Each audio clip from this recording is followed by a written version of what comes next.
অসাধারণ। এই যে সাদা এক পাশে, লাল এক পাশে এবং ইউলো এক পাশে।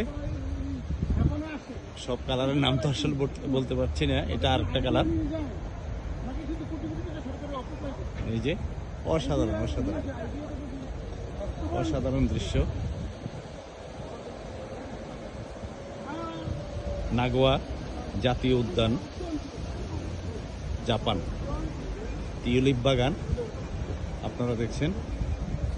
ওয়াও, এটা অনেকটা পার্পেল এবং দুইটা কালার মিক্সড টিউলিপ, আর এটা হচ্ছে লাল। নাইস, দেখার মতো আসলে। অসাধারণ টিউলিপ বাগান, খুবই সুন্দর।